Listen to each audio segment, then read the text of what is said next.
Chapter 46. Saturday morning dawned clean and cool. Even before the sun made itself known, the animals and owls departed the safety of my limbs. Each family had found a new home, all in nearby trees on the same block. The skunks were going to remain under their porch. It made me happy to know that everyone would be staying in the neighborhood. One by one, they nuzzled me, whispering their goodbyes. The babies sniffled, especially Harold and Rose Petal and Flashlight.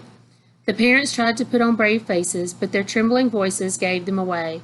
It was awful, but I was glad to get it over with. I've always hated goodbyes.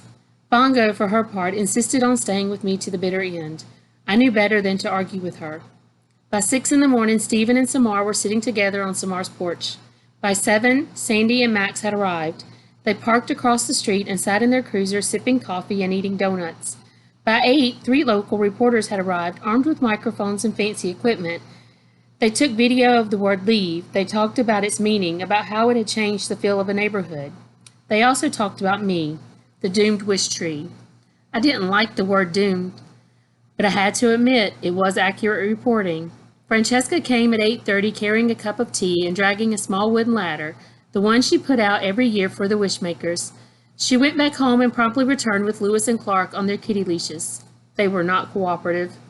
And then the wishes began. A toddler on her dad's shoulders reaching high, an old woman aided by 2 young girls, neighbor after neighbor, many of whom I'd seen pass by over the years. Wish after wish after wish. Some on scraps of colorful fabric, many on paper tied with a ribbon or a string, a few socks, 2 t-shirts, and 1 pair of underwear. At first, people came in small groups, or one by one, but then something changed. The trickle of people became a deluge. Many of them were kids from the elementary school, but there were parents and teachers too. A dozen kids, 50, 100, and more.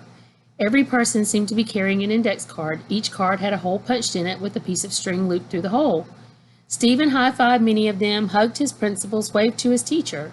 Samar just sat on the steps with her parents, a quizzical expression on her face. One by one, the children tied their wishes to me. The principal and assistant principal and janitor and teachers all helped.